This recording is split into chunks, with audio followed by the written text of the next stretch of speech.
The autumn breeze swept through downtown Atlanta as David walked out of his office building, briefcase in hand. At first glance, he looked like any other successful IT consultant: sharp navy suit, polished shoes, and a smartwatch that probably cost more than most people's monthly rent. But beneath that carefully crafted exterior lay a different story altogether. David had always been exceptional at living two lives.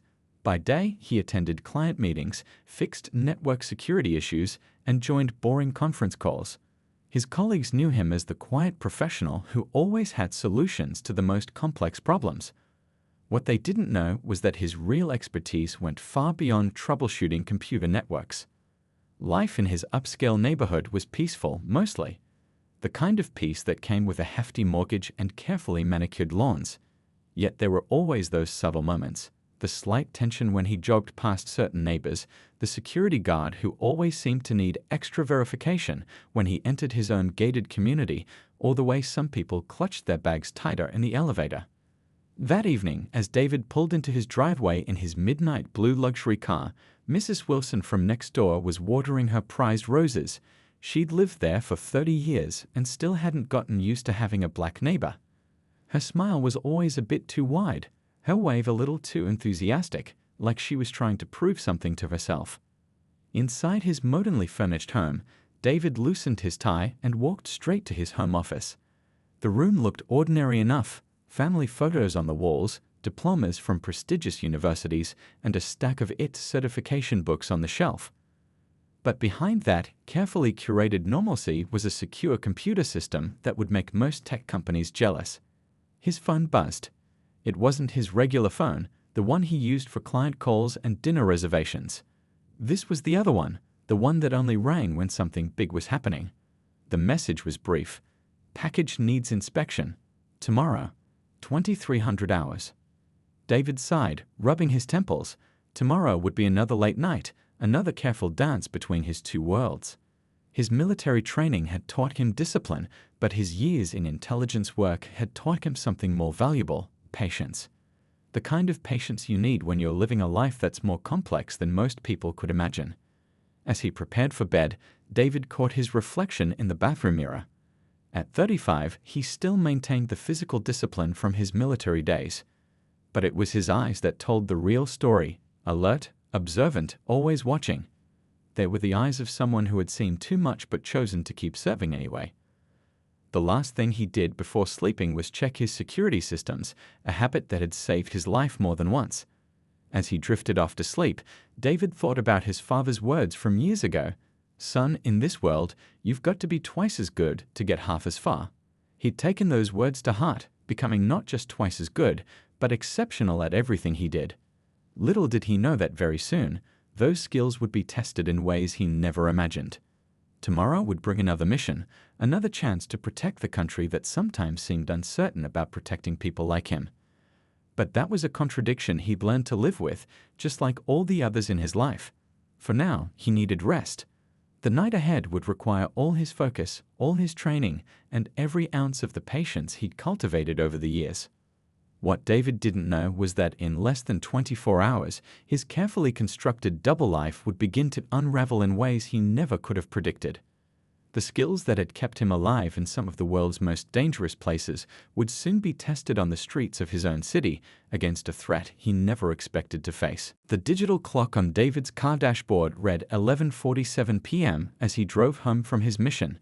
The streets were quiet, with only occasional cars passing by. He'd successfully gathered critical intelligence about a domestic terror cell, and now all he wanted was to get home, file his report, and get some rest. The flashing blue and red lights in his rearview mirror came without warning. David checked his speed. He was going exactly at the limit. His turn signals worked fine, and his license plate was clearly visible. Still, he did exactly what his father had taught him years ago: turned on the interior lights, kept his hands visible on the steering wheel, and pulled over smoothly. 2 officers approached his car, one on each side. The one at his window was tall with a crew cut, while his partner hung back slightly, hand resting near his weapon. David noticed neither of them had their body cameras turned on. "License and registration," the officer demanded, not bothering with the usual good evening that most people would get. David moved slowly, deliberately, narrating his actions. "I'm reaching for my wallet in my right jacket pocket, sir." The officer's flashlight beam was unnecessarily bright in David's face. "Pretty nice car for this neighborhood. Where'd you get it?" "I purchased it from the dealership downtown, sir." "I can show you the registration." David kept his voice steady, professional. He'd faced down armed terrorists with less tension than he felt right now. "Step out of the vehicle," the second officer ordered suddenly. David's training screamed at him that something was wrong, but he complied. The asphalt was cold through his dress shoes as he stood, hands visible. "We've had reports of a luxury vehicle matching this description used in an armed robbery earlier tonight," the first officer said, his tone suggesting he'd already made up his mind about David's guilt. "Sir, I've been at work all evening. I can provide verification of my whereabouts." David knew he couldn't reveal his real location, but he had cover stories prepared for exactly this type of situation. The officers exchanged a look that made David's spine tingle. Without warning, the first officer spun him around, pushing him against the car. "Hands behind your back. You're under arrest." "On what grounds?" David asked, maintaining his composure even as cold metal handcuffs clicked around his wrists. "Resisting arrest, for starters," the second officer smirked. "And look what we have here." He emerged from the passenger side of David's car holding a small bag that David had never seen before. David's mind raced. He watched as the officer who had planted the evidence pulled out his phone, finally turning on his body camera to film the discovery. This was a setup executed with the confidence of men who'd done this before. In that moment, David faced a choice that would change everything. He could reveal his CIA identity and end this immediately. One phone call to his handler would have these officers facing federal charges within hours. But that would compromise years of counterterrorism work and potentially put countless lives at risk. The ride to the police station was silent. David watched through the patrol car's window as his carefully constructed life began to unravel. The officers spoke quietly in the front seat, probably thinking he couldn't hear them planning how to write up their report to justify the stop and search. At the station, David maintained his silence, using his training to memorize every detail, every face, every procedural violation. They took his fingerprints, smugly certain they'd caught another criminal. What they didn't realize was that those same fingerprints existed in a very different database, one they didn't have clearance to access. As they locked him in a holding cell, David knew this night was just the beginning. He'd faced down threats in some of the world's most dangerous places, but now he was up against something possibly more dangerous, a system that had decided his guilt before he'd even opened his mouth. The morning news rolled across TV screens throughout Atlanta. The headline read, "Successful IT consultant arrested in connection with armed robbery." They showed David's corporate headshot next to grainy surveillance footage of someone else entirely, someone who happened to be wearing a dark suit and driving a similar car. Officer Brooks sat at his desk, carefully editing his body camera footage. His partner, Officer Wilson, stood watch at the door. They'd done this before, but this time felt different. Their target wasn't some kid from the streets. He was a professional, someone with resources. "Make sure to cut out the part where we approached the vehicle," Wilson said, nervously adjusting his collar. "Start the footage from when we found the bag." The evidence room told its own story. A bag that had never been in David's car was now tagged and logged. The officers had even added a few more items, a black glove found at an old crime scene, some cash that matched the serial numbers from a different robbery. They were building a case, brick by brick, lie by lie. In his cell, David listened to the whispers of other inmates. Word had spread fast. The successful black man from the nice part of town was just another criminal after all. Some seemed almost happy about it, as if his arrest confirmed their worst beliefs about who could be trusted and who couldn't. His public defender, a tired-looking man with coffee stains on his tie, flipped through the case file. "Look," he said, not meeting David's eyes, "they're offering a deal. 5 years, eligible for parole and free. Given the evidence they claim to have, you should consider it." David sat in silence, watching the defender squirm under his steady gaze. He knew the game they were playing. The quick plea deal, the pressure to confess, it was all part of a system designed to make people give up, to make them accept guilt even when they were innocent. Outside the jail, local news vans circled like vultures. The story was too perfect to ignore. Successful black professional revealed as a criminal. It fed into every stereotype, confirmed every bias. Comment sections on news websites filled up with people saying they knew it all along. Back at the police station, Officer Brooks and Wilson were feeling confident. They'd done this dozens of times before, but usually with people who couldn't fight back. This time, they'd picked someone who looked good on paper. Taking him down would boost their careers, maybe even get them promotions. What they didn't know was that in a secure facility miles away, a team of CIA analysts was already at work. They'd been alerted the moment David's fingerprints hit the system. Now they watched silently, gathering evidence, documenting every falsified report, every edited video, every planted piece of evidence. David's neighbors were shocked. Mrs. Wilson stopped watering her roses long enough to give interviews about how she always felt something was off about him. The neighborhood watch posted warnings about being careful who they let move in. The same people who'd smiled at David at community gatherings now locked their doors when news vans drove by. In his cell, David maintained his routine. He exercised when he could, read what was available, and watched. He watched the guards who treated him differently after seeing his address, the other inmates who couldn't decide if he was a fraud or a hero, the whole system that was eager to believe the worst about him. His CIA handler had managed to get a message to him: "Stay quiet. We're working on it." But with each passing day, the case against him grew stronger. The local papers ran stories about other robberies in the area, hinting at connections that didn't exist. Social media filled with people claiming they'd always suspected something wasn't right about the quiet 8 consultant in the big house. What nobody realized was that this case was about to become much bigger than a simple frame-up. The truth, when it finally came out, would shake the entire department to its core. But for now, David waited, watched, and remembered his training. Sometimes the best way to fight back was to let your enemies think they'd already won. Night after night in his cell, David lay awake, the weight of his choices pressing down on him like a heavy blanket. The concrete walls seemed to close in a little more each day. His mind kept circling back to one impossible question: was protecting his cover worth losing his freedom? During the day, he watched other inmates make their phone calls, getting support from family and friends. But he couldn't call anyone. His parents had passed years ago, and his closest friends were fellow operatives who couldn't risk contact. The loneliness wasn't new to him. Isolation was part of his job, but this felt different. A guard passed by, sliding a newspaper through the bars. The headline caught his eye: "Armed robbery suspect linked to string of high-end thefts." They'd started connecting him to unsolved cases now, building a narrative that would destroy everything he'd worked for. His public defender visited again, looking more defeated than before.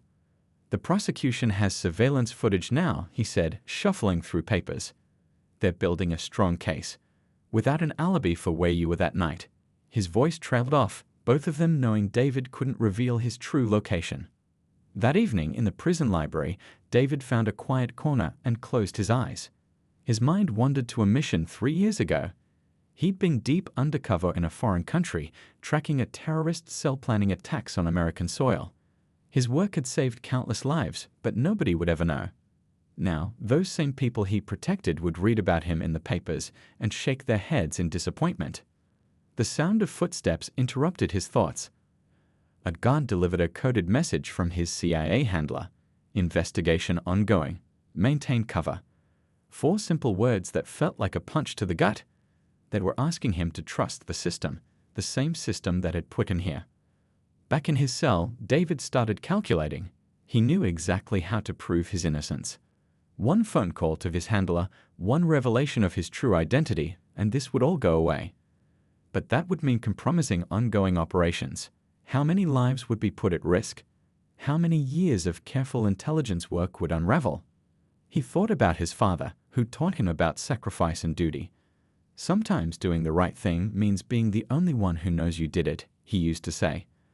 But would his father understand this situation? Watching an unjust system try to bury him, while having the power to stop it but not using it. The nights got longer. David kept up his routine: exercise, reading, observation. But his mind never stopped working. Every time he heard keys jangling down the corridor, Every time he saw officers talking in hushed tones, he wondered if this would be the moment when everything changed. His fellow inmates had their own theories about him. Some thought he was connected to the mob, others believed he was just another guy who got caught. None of them could imagine the truth, that the man sharing their space had intelligence clearance higher than the judge who would eventually hear his case. A week turned into 2. David watched the prosecution building their case like a house of cards, impressive from a distance but fragile up close. Every new charge they added, every piece of evidence they manufactured, made their eventual fall more certain. But would he still be the same person when this was all over? As he stared at the ceiling of his cell, David realized something important. This wasn't just about him anymore. If he stayed quiet, if he let this play out, he might have a chance to expose something bigger than his own case. Sometimes the hardest part of being an operative wasn't the danger, it was watching injustice happen when you had the power to stop it, but knowing that waiting might help you stop even more. While David sat in his cell, invisible gears were turning. In a quiet office building downtown, 3 CIA analysts worked through the night, their computer screens casting blue light on tired faces. They weren't just looking into the current case, they were digging deep into Officers Brooks and Wilson's history. Found something, one analyst said, pulling up old case files. A pattern emerged. Traffic stops turned into arrests, mostly involving minority drivers. Evidence that appeared mysteriously, body camera footage with convenient gaps. They'd been careful, but not careful enough. Meanwhile, David's public defender was having his own revelations. Late one night, reviewing the case files for the 10th time, he noticed something odd. The timestamp on the body camera footage didn't match the police report. A small detail, but it was enough to make him dig deeper. The defender started pulling records of other cases involving these officers. Each file told a similar story, routine stops that turned into major arrests, evidence found in suspicious circumstances, cases that seemed too perfect. Most defendants had taken plea deals, too scared or too poor to fight back. Back at CIA headquarters, the investigation expanded. Satellite imagery from the night of the alleged robbery showed David's car nowhere near the crime scene. Cell tower data proved his location elsewhere. But revealing this evidence would mean explaining why the CIA had access to it in the first place. The public defender noticed something else, a pattern in the paperwork. The same judges signing warrants, the same evidence technicians processing cases, the same pattern of rushed plea deals. This wasn't just about 2 corrupt officers anymore. It was about a system that enabled them. In his cell, David received another coded message, evidence mounting, stay strong. He noticed his defender's visits becoming longer, more focused. The man's tired eyes now held a spark of determination. He'd started asking different questions, looking at the bigger picture. Officer Brooks was getting nervous. His partner noticed him checking old case files, shredding documents late at night. "We need to end this quickly," Wilson insisted. "Push for a plea deal, get it done." But Brooks wasn't sure anymore. This case felt different, like pulling on a thread that might unravel everything. The CIA team discovered more. Other officers had filed complaints about Brooks and Wilson, only to be reassigned or pushed into early retirement. Internal affairs investigations had been mysteriously closed. The corruption went deeper than anyone had suspected. David's defender started reaching out to other lawyers, finding similar cases. A network began to form. Public defenders sharing notes, comparing stories, finding patterns they'd missed when looking at cases in isolation. The frame-up that was meant to be just another routine arrest was becoming the key to exposing years of systematic abuse. Local journalists started asking questions too. Why were certain traffic stops turning into major arrests? Why did body camera footage keep having convenient gaps? How had nobody noticed these patterns before? The pressure was building, and the police department was starting to feel it. In his cell, David kept his routine, but now he noticed subtle changes. Guards who'd been hostile became professional. Officers who'd smirked at his protests now avoided eye contact. Something was shifting, and everyone could feel it. The truth was coming to light, not in a sudden flash, but in the slow, steady way that lasting change often happens. The courtroom buzzed with tension on the first day of trial. David sat at the defense table, his suit pressed despite weeks in jail. Officer Brooks took the stand first, confidently recounting his version of events. His testimony was polished, practiced, the story of a routine traffic stop that led to a major arrest. The public defender stood for cross-examination, looking different from the tired man who'd first visited David's cell. He held a thick folder of documents, his eyes sharp with purpose. "Officer Brooks," he began, "could you explain why your body camera was turned off when you first approached the vehicle?" Brooks shifted in his seat. "Technical malfunction," he replied, the answer too quick, too rehearsed. The defender nodded, then projected a document onto the courtroom screen. "Interesting, because according to department records, your camera was working perfectly that entire week." The prosecutor objected, but the defender was already moving on. He pulled up more documents, maintenance records, equipment logs, previous complaints. Each piece of evidence carefully chosen, building a picture of systematic abuse of power. Officer Wilson's testimony came next. He stuck to the script, but his confidence wavered as the defender presented case after case of similar traffic stops, similar evidence appearing mysteriously, similar gaps in camera footage. The jury started leaning forward, taking notes. During a brief recess, David received clearance from his superiors. The time had come. His defender walked back into court holding a sealed envelope from a federal agency. The judge's eyes widened as she read its contents. A tall man in a dark suit entered the courtroom, showing credentials that made even the bailiff step aside. He approached the bench, speaking quietly with the judge. The prosecutor's face paled as he was called to join them. When proceedings resumed, the atmosphere had shifted completely. The man introduced himself as a senior CIA official. The defendant, he announced, was not at the scene of any robbery. He was engaged in classified operations vital to national security. The courtroom erupted in whispers. The official continued, presenting surveillance photos, time-stamped documents, and communication logs, all carefully selected to protect sensitive information while proving David's innocence. Officer Brooks and Wilson sat stunned as their case crumbled. The official methodically detailed how satellite tracking, cell tower data, and security camera footage proved David's true location that night. The evidence they'd planted, the reports they'd falsified, everything was exposed. But the revelation went deeper. The defender presented his findings about other cases, other false arrests, other lives ruined by these officers' actions. David's case had become the key to unlocking years of injustice.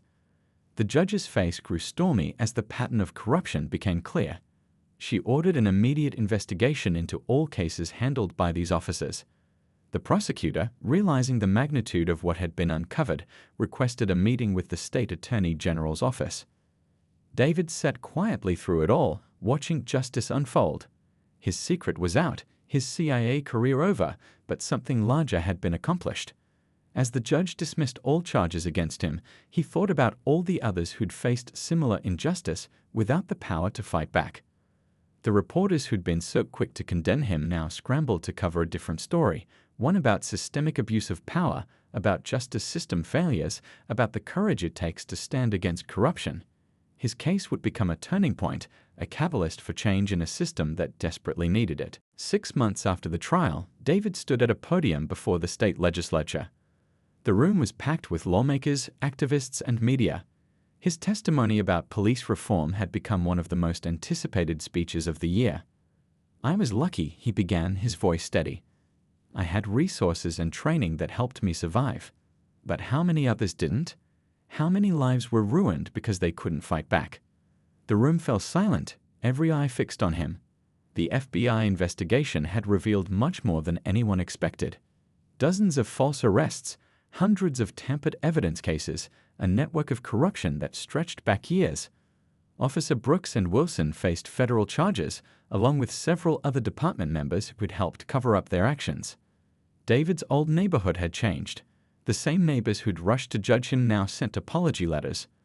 Mrs. Wilson's roses bloomed as always, but now she actually smiled when she saw him, a real smile this time, tinged with shame for her previous prejudice. His CIA career was over, but he'd found a new calling. Working with civil rights organizations, he helped create programs to identify and prevent police misconduct. His unique background, military service, intelligence work, and personal experience with injustice made him a powerful advocate for change.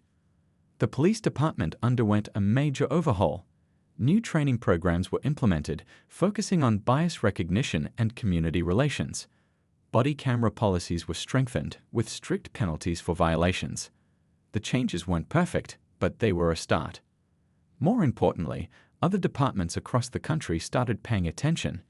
David's case had become a wake-up call, showing how easily power could be abused and how important it was to have proper oversight.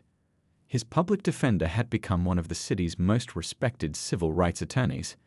The evidence they'd gathered together had helped overturn dozens of wrongful convictions. Each case was a small victory, another life restored, another family made whole. One afternoon, David visited his old cell.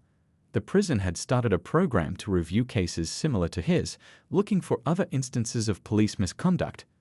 Standing there, he remembered the nights he'd spent wondering if staying silent was worth it. Now he knew his silence had led to something bigger than just his own freedom. In his new office, pictures covered the walls, not of covert operations or military service, but of families reunited after wrongful convictions were overturned. Each photo told a story of justice delayed but finally delivered. The media still covered his story, but differently now. Instead of the successful black man accused of crimes, he was the catalyst for change, the example of why the system needed reform. His experience had opened eyes and changed minds. Late one evening, as David left his office, a young officer stopped him. "Your case made me think differently about my job," the officer said. "Now I question things I used to take for granted." David nodded, knowing that real change happens one person at a time. His father's words still echoed in his mind, "Be twice as good to get half as far." He'd done that, but now he was helping build a world where maybe, just maybe, the next generation wouldn't have to.